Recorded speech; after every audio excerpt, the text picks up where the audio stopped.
भाद्रपद मास के शुक्ल पक्ष की अष्टमी तिथि को राधा रानी का प्राकट्य दिवस मनाया जाता है।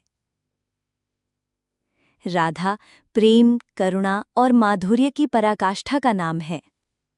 राधा रानी का जन्म वृंदावन के समीप वृषभभानु नगरी के राजा वृषभभानु और रानी कीर्तिदा संतान सुख के लिए चिंतित रहते थे। वे प्रतिदिन भगवान से प्रार्थना करते कि उन्हें संतान का आशीर्वाद मिले।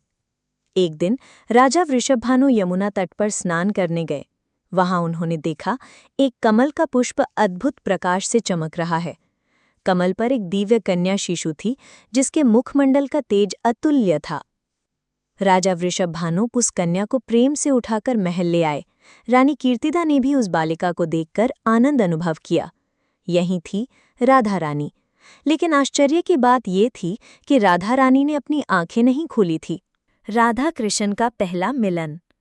कुछ समय बाद नंद बाबा अपने पुत्र कन्हैया को लेकर मिलने आए।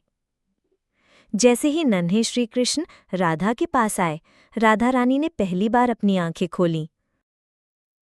उनकी पहली दृष्टि भगवान श्री कृष्ण पर पड़ी। उस क्षण से राधा का जीवन कृष्ण में ही समर्पित हो गया। शास्त्रों में राधा को ह्लादिनी शक्ति कहा गया है।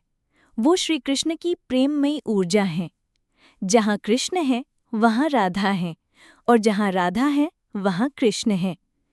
कृष्ण स्वयं कहते हैं, राधा मुझसे बढ़कर है, क्योंकि वो प्रेम का स्वरूप है। राधा अष्टमी का महत्व। इस दिन भक्त राधा कृष्ण की पूजा करते हैं। बरसाना और वृंदावन में ये उत्सव बड़े हर्ष से मनाया जाता है। भोग, पुष्प और रासलीला का आयोजन होता है।